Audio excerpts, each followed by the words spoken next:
feel. The day disappeared with the day it was healed. YOLO guys, today circuit, I wanted to work with a shift register. So what this is a shift register. It's the HC595 chip. And what it lets you do is it lets you control an infinite number of things as long as you have enough of these chips. And so you only need a couple outputs on your Arduino and you can basically control just a ton of things. You want to control 100 LEDs, you can do it if you have enough of these. And the way these things work is they receive memory. So they have 8 outputs per chip in this particular case. And so those outputs are actually pins 1 through 7. Pin 8 is actually reserved for ground. And pin 0, which is technically the first output, is the second pin from the top up here. The very top pin on this side is actually pin 16. This is the power. So this receives power. And these last pins down here are for inputs. So these are outputs. They read either a 0 or a 1. And if it's a 1, it outputs voltage. If it's a 0, it doesn't. And so you can see here I have the chip hooked up here. And it's actually oriented this way. So pins 1 through 8 are on this side. And so these are my outputs. They output the 0 or 1, so voltage or no voltage. And those are hooked up to my LED. So each LED has its own deal.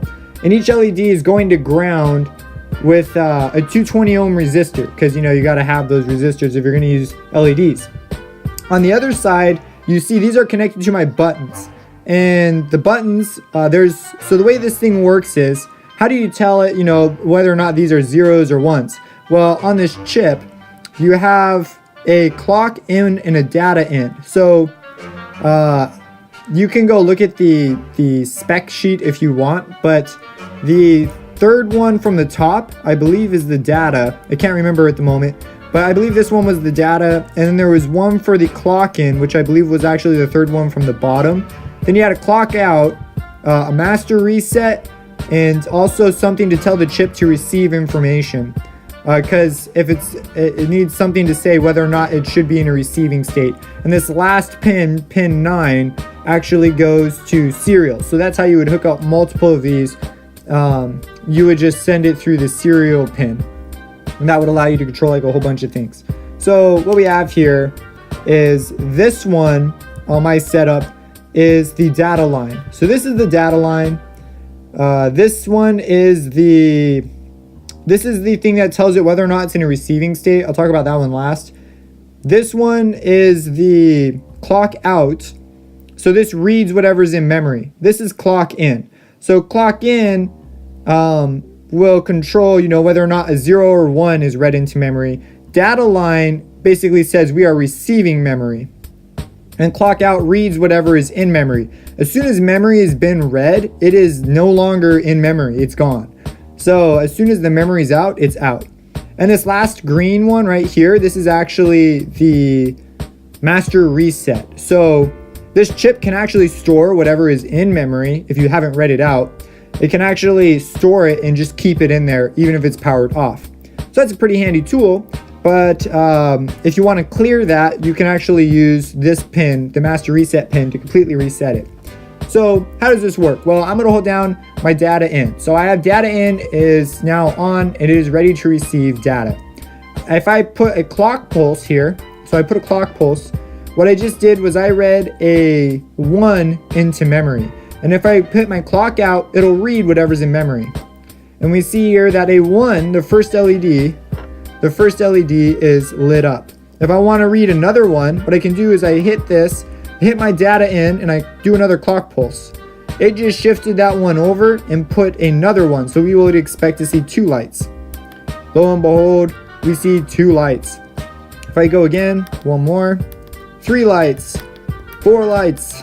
So as you can see, what we're doing is we're adding memory. And I can actually continue on in this way. Occasionally I get 2 or 3 clock pulses, but this is doing pretty good.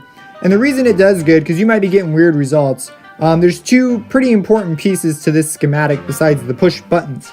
The important thing is that you have 1K resistors here. These are pull down resistors. And then there's on your clock, what this thing does is it looks for when the clock's rising edge. So there's going to be, when I hit this, and it looks for when that voltage goes up. It's called the rising edge. And when it does that, it says, oh, we've received a signal.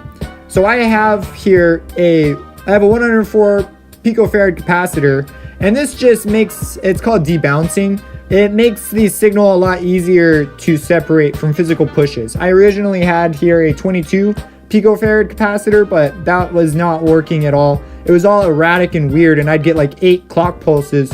So this capacitor is kind of a big deal if you want like consistent results. Now I can hit over, so let's read in a 1 real quick. So I'm going to hit data in and clock in, input a 1 and read that out. If I hit my clock, it'll insert a 0 in. And so you see it input a 0 for my next one and shifted the next one over. That's why these things are called shift registers, is they shift your data around. So it shifted again, and occasionally I'll still get like 2 clock pulses, but it's not so bad here. And then there's nothing left in memory. Now, there's a couple other things here besides this capacitor and these resistors that is sort of important to know about. So there are 2 active low inputs on this circuit. One of them is the master reset. And so what that means, active low, just means that when there is no voltage at the pin is on, meaning it's doing something.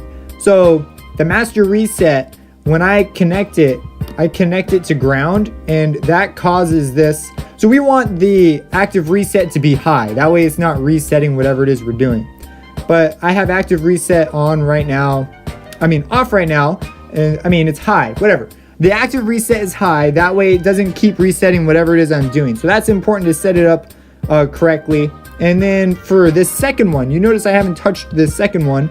This is the, let me input a bunch of 1s and really quick show you what it does. So let's put in some 1s. So you see here, we have a whole bunch of lights going on here. If I hit the second one, they all turn off whenever I push it. And the reason is this pin's active low, and what this pin does is it says the chip is to be receiving input. So if I have, when it's low, meaning active low, it says this, I can input data. So I can, read 1s and 0s into here and outread them and all sorts of good stuff. I can do, my job. But if this is high, it says, nope, no data can come in or out. Don't do anything. Basically, it turns the chip off. Why don't we just look at it like that? Turns the chip on or off. So that's essentially what this pin does. So if you want to do some blinking business, here's an option for you. You can use this pin for you, but it's active low, which means that if you want to be inputting data, make sure that you hook up the pin so that this is going to ground with everything else. And that's pretty much it. That's a shift register. So by controlling, so you can see here, we can extend these by just daisy chaining them together. I don't have an example of that right now, but with this last pin, you can daisy chain them together over and over and over and over and over, and basically control as many things as you want with only a few pin outputs on your physical Arduino. So you can free it up to control other tasks. And that is basically how a shift register works. So if here's a quick view of sort of my setup here if you want to copy it. But I'm not going to upload a schematic or anything. You're just going to kind of have to look. It's not that crazy of a setup. It's the 104 picofarad capacitor. These buttons, recall the buttons are only connected up front. They are not connected across. So the connections have to come across. And then let me see if I can give you like that's exactly what's going on. Okay, so I don't want to see questions about this necessarily. These are all 1K resistors, except for these are, I already said, these are 220 resistors. And then I have power and ground hooked up with some of the cables just across. And I chose to put this on a separate board because I was running into other issues. And please remember, this is designed to receive 5 volts. So use an Arduino or something that produces 5 volts. I think it's rated for like 7 volts. So if you put more in there, you risk damaging the chip. But anyways, that's that. Have a blessed day. Walking down the street with the black concrete, I was lowering my shades in the middle of the night. I felt like I was here, like I could steer. But then the jungle came into my sight. Colors fell and shapes appeared. I saw what it meant to disappear. What I thought was you was me. We all felt it.